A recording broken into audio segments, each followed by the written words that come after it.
అందరికీ నమస్కారం. నేను మీ లోక్సత్తా బీసెట్టి బాబ్జీని. భోగాపురం ఇంటర్నేషనల్ ఎయిర్పోర్ట్ శరవేగంతో ప్రారంభమవుతుంది. 4,502 కోట్ల రూపాయలతో 2,302 ఎకరాల్లో నిర్మాణం అవుతున్న ఈ ఎయిర్పోర్టు మనందరికీ అవసరం, చాలా గర్వపడాల్సిన అంశం. అయితే జూన్ నెలలోనే ఈ విమానాలు ఎగురుతాయని చెప్పి కేంద్ర మంత్రి, రాష్ట్ర మంత్రులు, ముఖ్యమంత్రి ప్రకటిస్తున్నారు. చాలా సంతోషం. అయితే ఇంత పెద్ద ఎయిర్పోర్టు ప్రారంభమవుతుంటే ప్రత్యక్షంగా కానీ పరోక్షంగా కానీ 30,000 మందికి ఉపాధి దొరుకుతుంది. ఈ 30,000 మందిలో డ్రైవర్లు కావాలి, పెయింటర్లు కావాలి, ప్లంబర్లు కావాలి, ఎలక్ట్రీషియన్లు కావాలి, తర్వాత టెక్నీషియన్లు కావాలి, అన్నిటికన్నా మెయిన్ గార్డెన్ చూసేవాళ్ళు కావాలి, రిసెప్షనిస్టులు కావాలి. ఇన్ని వేల మంది 30,000 మందికి ఉపాధి కావాలంటే ఎందుకు రాష్ట్ర ప్రభుత్వం కనీసం మన విజయనగరం జిల్లాలో ఉన్నటువంటి నిరుద్యోగులకి శిక్షణ ఇవ్వలేదని చెప్పి అడుగుతూ ఉన్నాను.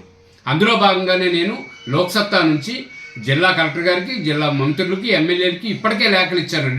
2 సంవత్సరాలు అయింది కొత్త ప్రభుత్వం వచ్చిన తర్వాత. ఎవరి నుంచి చలనం లేదు. దయచేసి మీరైనా పట్టించుకోండి. రేపు పొద్దున్న ఇక్కడ ఇది ప్రారంభమైన తర్వాత జూన్ తర్వాత ఇక్కడ పనిచేయడానికి ఒరిస్సా నుంచి, కర్ణాటక నుంచి, మహారాష్ట్ర నుంచి, గుజరాత్ నుంచి వస్తే మరి మన పిల్లల భవిష్యత్తు ఏం కావాలి? ఇంత పెద్ద పరిశ్రమ 30,000 మందికి ఉపాధి ఇచ్చే సంస్థ మళ్ళా విజయనగరం జిల్లాలో ఏమైనా వస్తుందా? మరి వస్తున్నప్పుడు అధికార పక్ష నాయకులకైనా ఆలోచన ఉండాలి, ప్రతిపక్ష పార్టీ నాయకులకైనా ఆలోచన ఉండాలి. వాళ్ళకి ఎవరికీ లేదు. ఎవరి వ్యాపకాల్లో వాళ్ళు ఉన్నారు. కానీ మనం ఇప్పటికే మనం చదువుకున్నటువంటి పిల్లలకి ఉపాధి లేని పరిస్థితి ఉంది. దయచేసి పట్టించుకోండి. మీరు ఎమ్మెల్యేలకి, మంత్రులకి, కలెక్టర్కి, ముఖ్యమంత్రికి మెసేజ్లు పెట్టండి. స్కిల్ డెవలప్మెంట్ సెంటర్లు అర్జెంటుగా ఓపెన్ చేయమనండి. ప్రతి నియోజకవర్గంలో 2,000 మందిని తీస్తే 7 నియోజకవర్గాల్లో 14,000 మంది మాత్రమే వస్తారు. ఇంకా చాలా పోస్టులు ఖాళీ ఉంటాయి. మనం కానీ ఈరోజు ఊరుకుంటే మళ్ళా ఎయిర్పోర్ట్ కడుతున్న వాళ్ళు కానీ, లేకపోతే పైనుంచి కాంట్రాక్టర్లు కానీ పైనుంచి తెచ్చుకుంటారు. అప్పుడు మనం ఏం చేస్తాం?